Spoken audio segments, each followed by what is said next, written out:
बिस्मिल्लाहिर्रहमानिर्रहीम। How to write a story. कहानी कैसे लिखी जाए। कहानी लिखने के लिए हमें चंद एक प्रोसेसेस का इस्तेमाल करना होता है और समझना होता है कि कहानी के क्या एलिमेंट्स हैं। कहानी में हमें बुनियादी तौर पे जो चीज़ चाहिए वो प्रॉब्लम है या आइडिया है या कन्फ्लिक्ट। क्या वजह है कि हम किस चीज़ पे स्टोरी लिखना चाह रहे हैं। सो हम उसको आइडिया भी कह सकते हैं, प्रॉब्लम भी और कन्फ्लिक्ट भी कह सकते हैं। ये एक एलिमेंट है। तो दूसरा एलिमेंट हमारे पास ये कि कौन कौन से करैक्टर्स हैं जो उसमें इन्वॉल्व होंगे, किरदार क्या होंगे, कौन कौन अपना रोल प्ले करेंगे। तीसरे नंबर पे वो सेटिंग क्या होगी, वो इन्वायरमेंट क्या होगी, माहौल कैसा होगा। वो एक कमरा होगा, घर होगा, वो रोड होगा, वो जंगल होगा, वो दरिया का किनारा होगा, वो क्या चीज होगी। इन्हें उस सेटिंग को हमें क्या करना है, डिस्क्राइब करना है, नरेट करना है, एक्सप्लेन करना है। जहां पे वो किरदार जो है वो उस मसले में या उस कन्फ्लिक्ट में पड़े हुए हैं या उस मसले का हल देख रहे हैं। नेक्स्ट जो हमें करने की जरूरत है वो है प्लॉट। यानी कहानी के अंदर शुरुआत क्या है, कहानी के स्टेप बाय स्टेप कौन कौन से सीक्वेंस है जिसके अंदर कहानी अनफोल्ड होती जा रही, यानी कहानी बयान की जा रही। सो बिगनिंग है और उसके बाद उसका मिडल कहीं पे होगा और उसके बाद उसका कहीं ना कहीं एंड होगा। सो जो बिगनिंग होती है वो अमूमन एक सेटिंग के अंदर वो जो करेक्टर्स हैं वो अपना अपना रोल प्ले कर रहे हैं, यानी अपना काम रूटीन का कर रहे हैं। कहीं पे कुछ तनाज़ा खड़ा हो जाता है, कोई मसला पैदा हो जाता है, कोई कन्फ्लिक्ट आता है या सवाल आता है जिसकी बुनियाद पे वो इख्तलाफात शुरू हो जाते हैं, तनाव शुरू हो जाता है। और इससे आहिस्ता आहिस्ता ये चूंकि जूझू बढ़ते जाते हैं तो ये राइजिंग एक्शंस की तरफ चला जाता है कि उनके दरमियान इख्तलाफात बढ़ते जाते हैं, मसला बनता जाता है। और फिर क्लाइमैक्स आता है स्टोरी के अंदर, जहाँ पे इतनी ज्यादा यानी शदीद किस्म के तनाजात, इख्तलाफात या मसला पैदा हो जाता है कि अब इकट्ठे चलना मुश्किल हो जाता है। और वो फिर क्या करते हैं, उस मसले का हल ढूंढते हैं।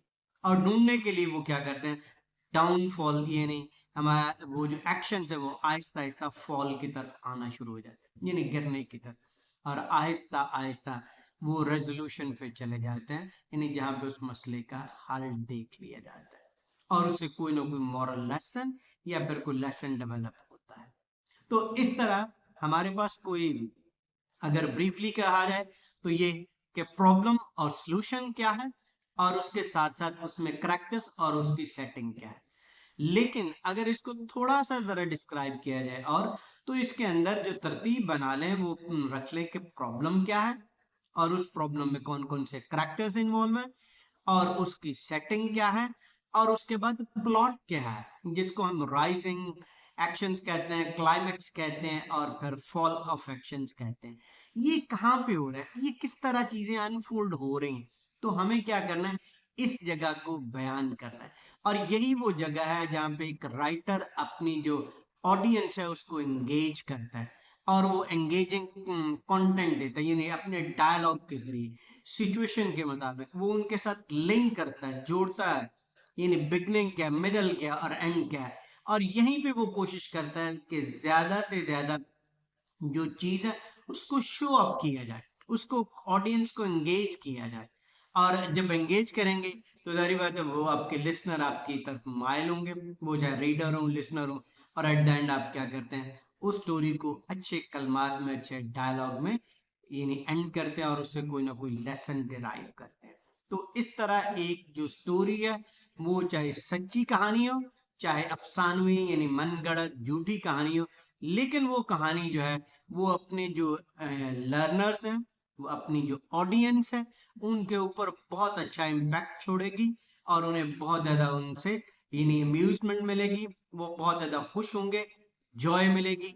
तो अगर आप क्या करते हैं, एज ए टीचर एक ओरल स्टोरी सुनाते हैं या फिर एक राइटर के तौर पे आप एक रिटर्न जो है उसकी प्रैक्टिस करवाते हैं क्लासरूम के अंदर, तो ये बहुत अच्छी एक्सरसाइज है। हमारे टीचर्स को चाहिए कि इस किस्म की पहले प्रैक्टिस खुद करें इस किस्म के टेम्पलेट के साथ जितनी ज्यादा वो खुद प्रैक्टिस कर लेंगे, वो चाहे क्लास में ओरल या रिटर्न आके कोई भी प्रैक्टिस करवाते हैं तो उनके लिए भी आसान होगी, और उन्हें बच्चों को फीडबैक देना, उनको इम्प्रूव करने में भी बहुत ज्यादा हेल्पफुल होगी। सो प्रैक्टिस के बगैर तो कोई चीज है नहीं। और वो क्या है कि हमें स्टोरी लिखने की प्रैक्टिस करनी चाहिए, हमें ओरल स्टोरी सुनाने की प्रैक्टिस करनी चाहिए, और फिर जो अपना लेसन या कंटेंट है उसके अंदर देखना चाहिए इस टेम्पलेट को इस्तेमाल करते हैं या इस कहानी के प्रोसेस को इस्तेमाल करते हैं, हम किस तरह बच्चों में क्यूरोसिटी, ओपननेस, इमेजिनेशन, राइटिंग और क्रिएटिविटी जैसी चीजें जो है वो ला सकते हैं, ताकि बच्चे ज्यादा से ज्यादा क्रिएटिव हो सके और इस किस्म के काम लोगों को सुनाए। याद रखें, हर बंदा स्टोरी टेलर, हर बंदा एक स्टोरी राइटर है, फर्क सिर्फ इतना कि कितनी वो प्रैक्टिस करते हैं, वो ओरल हो और वो चाहे रिटर्न हो। और हमें बहुत ज्यादा जरूरत है स्टोरी टेलिंग की, इसलिए कि जो कंटेंट स्टोरी टेलिंग के थ्रू पढ़ाया जाएगा, स्टोरी के जरिए बताया जाएगा, वो इंसान के ज़हन पे बहुत देर तक रहता है, यहाँ तक कि ये नहीं बड़ी उम्र को भी पहुंच जाते हैं लोग, लेकिन वो कहानियों को याद रखते हैं, ज़रबुल मिसल है, ये लतीफ़े वगैरह, ये जितने भी हैं, ये सारी इसी तरह चीज़ें डेवलप होती हैं। तो हमारे टीचर्स को भी इस तरफ बहुत ज़्यादा तवज्जो देने की ज़रूरत है, और अपने कंटेंट को स्टोरी ओरिएंटेड कंटेंट बनाएं, और बच्चों को स्टोरी लिखना और बोलना सिखाएं, ताकि बच्चे क्या कर सकें, एक अच्छे स्टोरी टेलर भी बन जाए और स्टोरी राइटर भी बन जाए। ये बड़े बड़े जितने भी राइटर्स हैं, ये पहले दिन तो नहीं ऐसे बन जाते, वो क्या करते हैं, लिखते जाते हैं, लिखते जाते हैं, लिखते जाते हैं, प्रैक्टिस करते जाते हैं। और याद रखिएगा, राइटिंग के अंदर जब आपने ये प्लॉट लिख लिया, ये सारा के सारे आउटलाइन लिख ली, फिर आपने क्या करना है, छोटी छोटी अपने काम में जो भी इम्प्रूवमेंट्स है ना, वो लेके आनी है, कि कहाँ पे जो कंटेंट है, डायलॉग है, वो जरा बेहतर हो सकता था, सेटिंग को किस तरह चेंज किया जा सकता है, अगर कोई अपने करैक्टर भी और लेकर आना है तो वो भी ले आए। लेकिन खास तौर पे जो डायलॉग्स हैं उनको जितना ज्यादा आप एंगेजिंग करेंगे, उनको शो अप करेंगे, उनको इंटरेस्टिंग बनाएंगे एक राइटर या ओरल